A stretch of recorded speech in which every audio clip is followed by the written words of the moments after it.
everyone, it's Alyssa here from my kitchen for week 17 of our CSA box from Flocktown Farm. This week, what did I get? I got some arugula, some salad greens, tomatoes, kale, garlic, and this nice butternut squash. This is, they said this was a medium butternut squash. This is a great size. I think other people got some of those dragon tongue beans. I think that's what they're called. Again, some people got scallions. There were beets and radishes around. There were apparently even larger butternut squash around. So I have a couple of recipes to share with everybody. I do have my slow cooker here. Again, this is going to be kind of like a two-parter here, at least for me.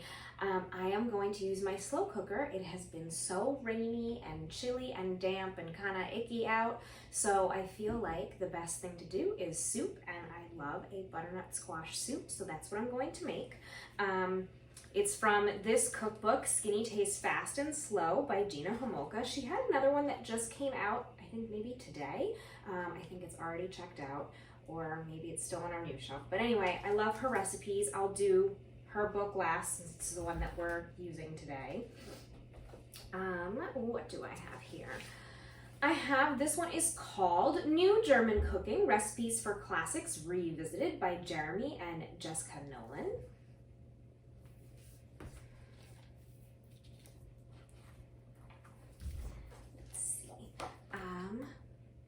For your radishes, radishes braised in chicken stock, butter, and thyme. Radishes are everywhere in Germany, though it is rare to find them cooked.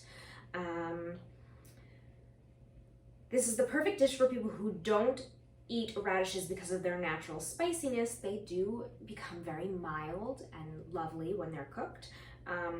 So it's just sort of a braised radish dish, and it utilizes, you know, your fresh herbs, thyme and parsley. There's also shallots in here, chicken stock. So it's a pretty simple recipe, but very flavorful and a great way to doctor up some vegetables without, you know, really having to hide them or cover them up.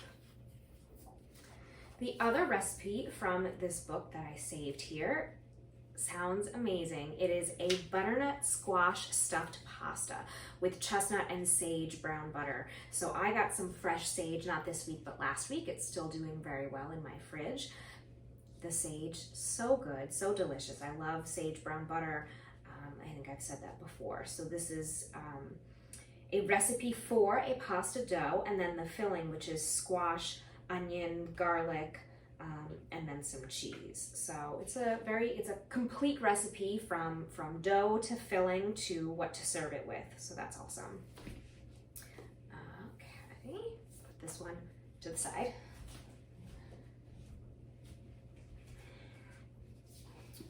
Another book that just had another edition come out very recently. This is one of the Blue Zones cookbooks. So this is the Blue Zones American Kitchen by Dan Buettner.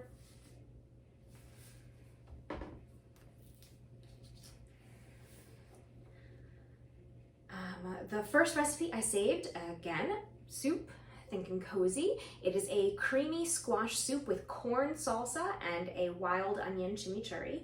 So there's the recipe for the chimichurri, which is onions, apple cider vinegar, maple syrup, salt, some oil, some parsley, and then the soup and salsa, corn, oil, onion, garlic, water, a winter squash. So your butternut squash is perfect for this. And then even some jalapeno peppers. So very simple, very limited ingredients. Even your chimichurri and your salsa, they don't have that many ingredients, so it's pretty easy to do there.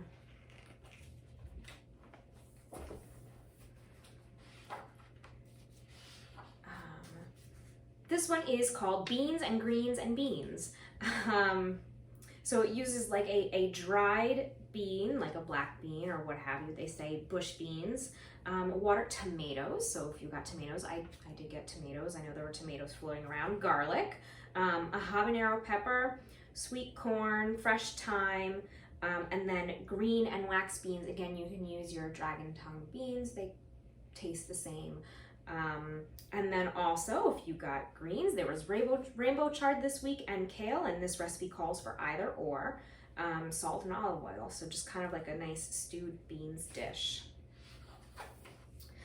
And then this one we did where I mentioned Panzanella salad a couple of weeks ago. It's basically just like a bread salad. This is a different spin on that. It's a different take. It is a fall harvest Panzanella. Happy fall, everybody. We are officially there. So this utilizes raisins, tomato, capers, garlic, butternut squash, some apples, zucchini, rosemary, shiitake mushrooms, your bread, and a bell pepper and basil. So maybe you're still getting some of these fresh herbs. You definitely have the butternut squash. I don't think any of us have gotten zucchini in a while, but you can still go get that. That's still plentiful at the store. Just a really simple, this has, you can do it over the barbecue. It says like use a wood fire, but you can do it on the stove or in the oven, it's fine. But the char is really nice. So you kind of grill and char all of your vegetables, and then you char and grill your bread as well. So even though it's a fall harvest, it still has those smoky flavors of a barbecue. But again, you could do this indoors too. All right, next.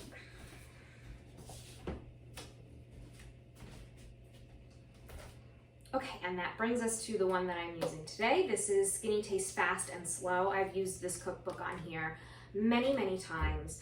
I really like it a lot because, as it says, fast and slow, it's for your slow cooker or your pressure cooker.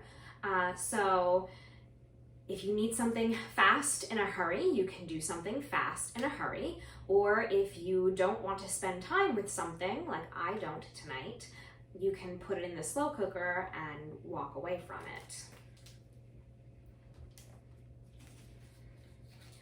Also things that are not just pressure cooker, but also just things that are quick to put together. You don't have a lot of time, but you've got what you need.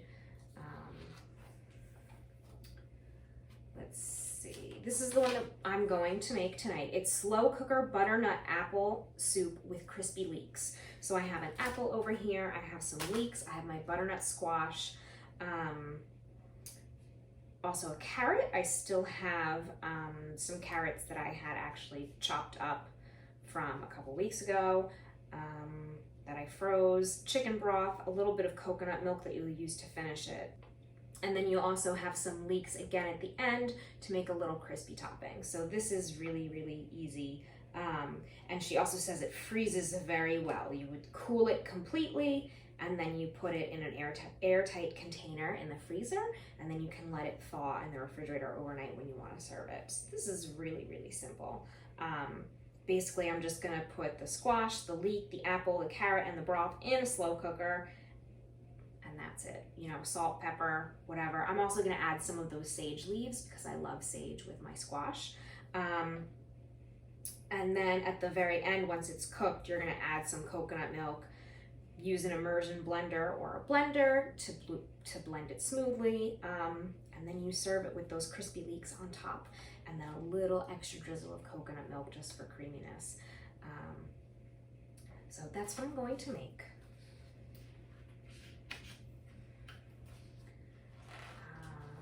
What else do we have here? This is great if you love salad, but you're tired of regular salad greens. You can use the kale that you got this week, and it's a kale Caesar and grilled chicken bowl. So she even has the recipe for the dressing complete with anchovy, but if you don't like a Caesar dressing that uses raw eggs, she actually serves the eggs on the side as a hard boil. So it's a little different take on a Caesar salad, and she uses kale, and she does tell you how to get those kale leaves to be nice and tender so that you can have them in a salad, because they are a heartier green than a regular salad green. Usually you would use something such as a romaine for Caesar salad, but you can use kale. So don't be shy. If you have kale and you don't know what to do, you don't feel like cooking anything, you can make a salad. This is for those of you who have beets. This is a spiralized beet salad with seared scallops and orange. So you can she uses golden and red beets. You can use whatever beets you have. She just does that because I guess it looks nice. I don't know. You use a spiralizer, or you can cut them into thin strips. The spiralizer is nice. It's a great texture. And it's just oil, salt, pepper, orange, balsamic vinegar, arugula, if you've got arugula this week, some red onions, some scallops, and some butter. It's pretty quick to put together, she says. The longest you're going to be spending is spiralizing your beets, really. And, you know, the scallops don't take that long to cook at all, which is one of the great things about them.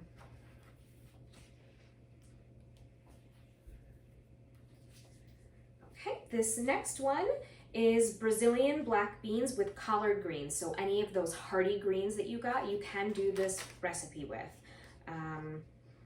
It's a trimmed down version of Brazil's national dish. She got the recipe from her cousin, who is Brazilian, and we trimmed the fat and created a streamlined version of the classic that's ready in a fraction of the time. So it uses onions, ham steak, boneless pork loin chop, garlic cloves, it's like a ham and beans kind of thing, black beans, parsley, a bunch of different seasonings, and then your greens, which are cooked. So yeah, you can use the collard greens. The rainbow char would be really nice here. The kale will be a little different, but kale will work too. So it's like a collard greens with some bacon, olive oil, garlic kind of a thing. All right, so those are the recipes that I have for this week.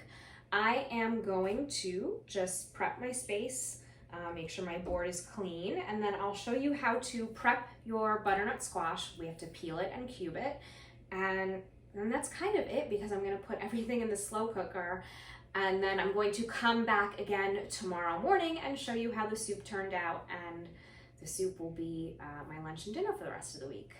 Okay, so let me prep my space and I will be right back. Okay, so I've started to peel my butternut squash. The skin seems like it's pretty tough, but once you get in there, you're fine. So you have to peel it. This is one of those, the skin's not edible, like the delicata squash, which I have been cooking for myself for the past couple of days. I'm sure I've said before, I love the delicata squash. That's definitely my favorite out of all of them.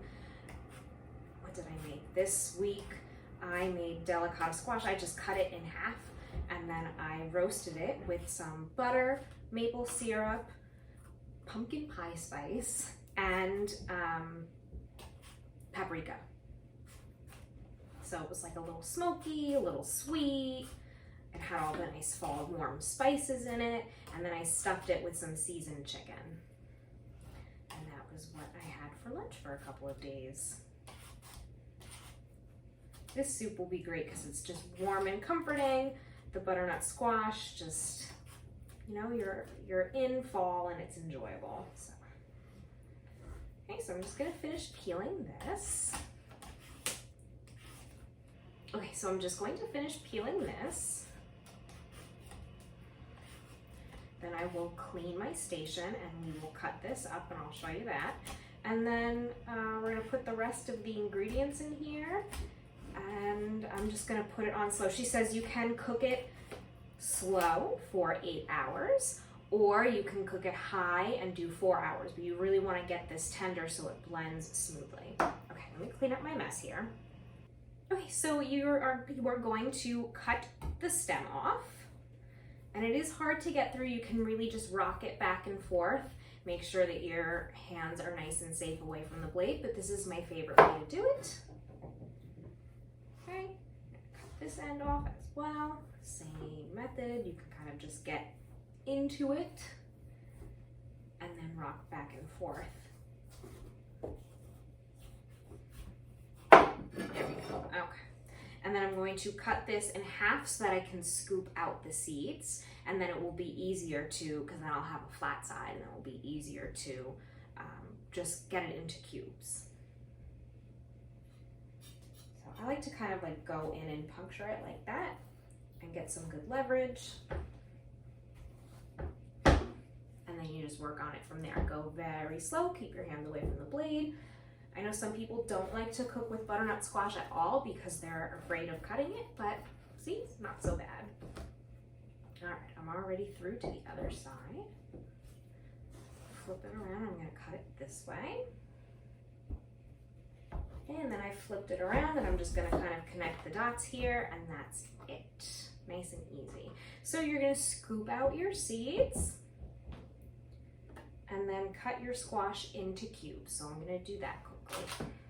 Okay, and now I just have to cut my squash into cubes. And it's a little easier to cut because it's not so thick anymore.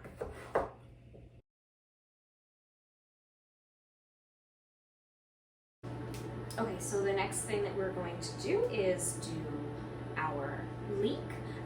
We have cooked with leek on here before all together, so all of these layers, they can get kind of dirty, so you do want to slice your leek in half and open up those layers and make sure you rinse it really well. This leek is already trimmed, so we are using the whole thing, the white parts. If your leek has any green parts, you want to chop that off. We're not going to use that. So I'm going to slice this in half so that I can give this a good rinse.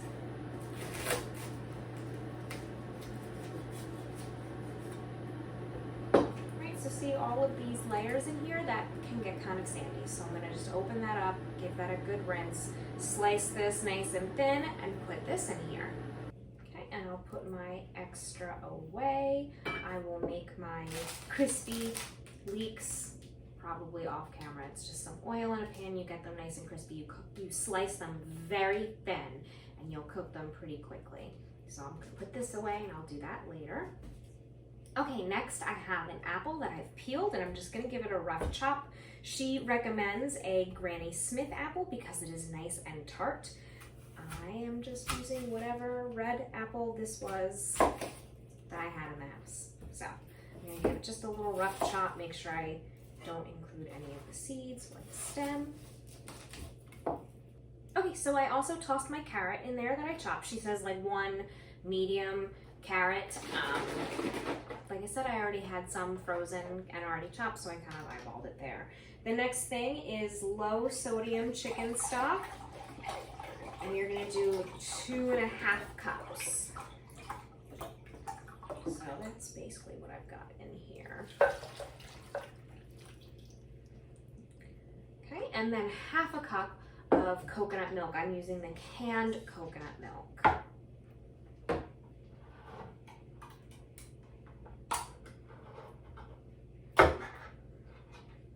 So this is regular coconut milk, it's not coconut cream. So this is already sort of mixed together. If you've ever done coconut cream, you know the really thick, oily, fatty part sits at the top and then it's kind of coconut water at the bottom. This I'm still gonna mix up. I'm gonna grab a spoon and mix it up just to make sure, but it's a little more of a liquid mixture than coconut cream.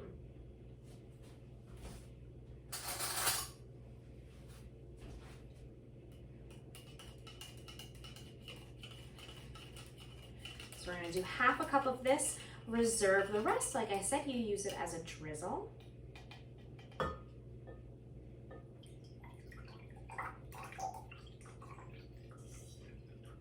Okay.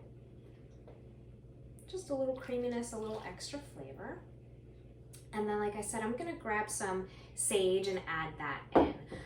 I'm going to wait to add any extra salt. I know that this is low sodium and the benefit of a low sodium broth, actually mine is not, but she says to use low sodium.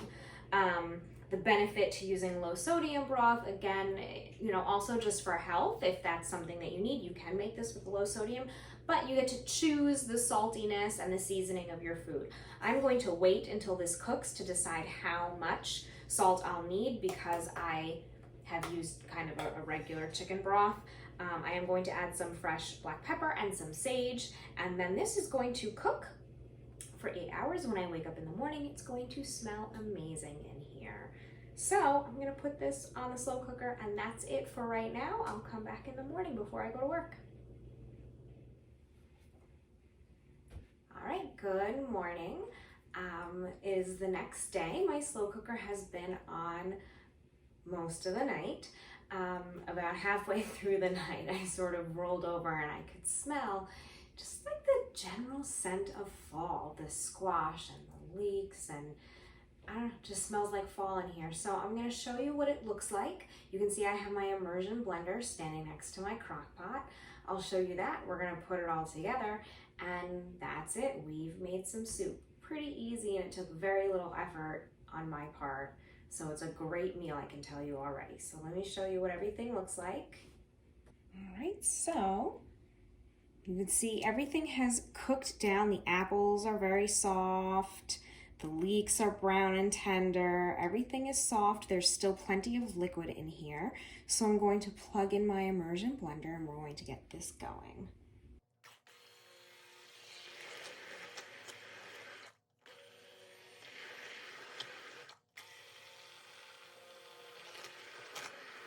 So you can see how easily that's broken down, and then you can get it as smooth as you would like. You can see all of my sage is now nicely distributed here. I'm also going to grab a spoon, and like I said from yesterday, I'm going to taste it for seasoning. The amount of salt in your broth will have a bearing on that. So now that everything is all cooked together, I do want to check my seasoning, and if I need a little bit of salt or a little extra pepper, I'll put that in and then continue to blend. Does need a little bit of salt on my end, just a little. It's actually pretty well seasoned. And it tastes great. I think putting the sage in there was a good move for me. The apple, if you did use a Granny Smith apple like you were supposed to, that was a little bit more tart than whatever apple I had in my fridge, the tartness will be really nice and really bright, but this tastes great already.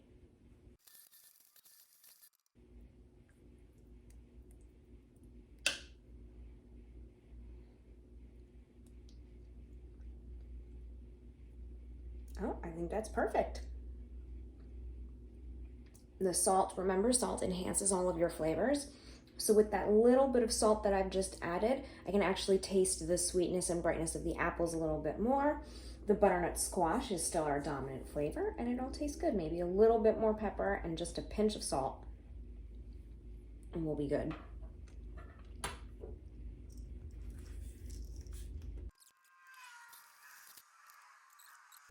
Okay, so here's all of my soup. It is, you know, not even 8 a.m. in the morning right now, so I'm not serving up a whole bunch, but I am just gonna taste it.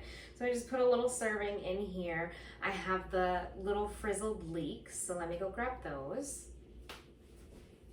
So you can see I just got them nice and brown. I got them crispy. It's just a little avocado oil. Okay, and then I have a little bit of coconut milk left, and I'm just going to drizzle that on top. So it adds a creamy element, and it's just really a nice complementary flavor. You don't have to add a lot, you don't have to add any, that's totally up to you. Right, just a little drizzle, no big deal. Okay. All right, let me show you what the bowl looks like all put together. Okay, so there it is, all put together. You can hear my leeks are crispy, just a nice little texture and pop of flavor to have. And then I've got the coconut milk swirling through. Okay, so let's give this a try.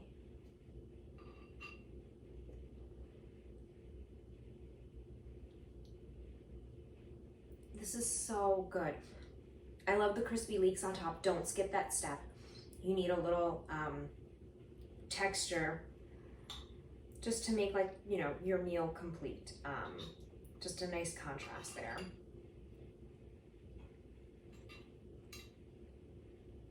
This is really so good. I don't even know what to say. I mean, the flavors are outstanding all together. The little crispy leeks, the coconut milk. Like I said, I put the sage in. You could also probably do thyme, would be delicious. I just think the sage, especially since I had the nice fresh bunch from the farm, was perfect. The coconut milk makes it creamy, but it's not overwhelming and it's not heavy.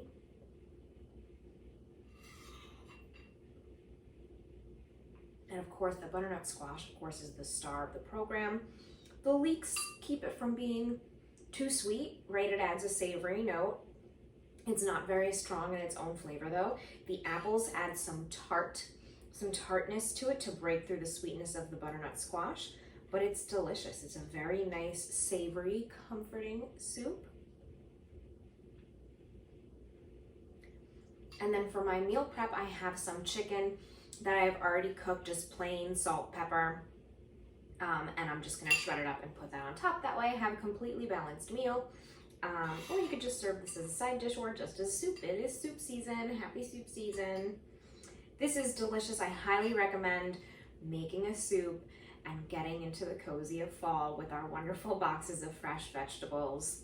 They are seasonal, they are perfect for all of these nice cozy food feelings in the kitchen. I'm excited to be back in the kitchen where it is not so hot that I'm afraid to use my kitchen. All right, so that's it for me for this morning. I hope that everyone is enjoying their boxes. Come on in, visit the library, browse our cookbook section, and I do believe that signups for the CSA box are already going for next year, so you can get yourself registered if you enjoyed it this year or if you missed it this year. All right, that's it for me for this week. I'll see you next time.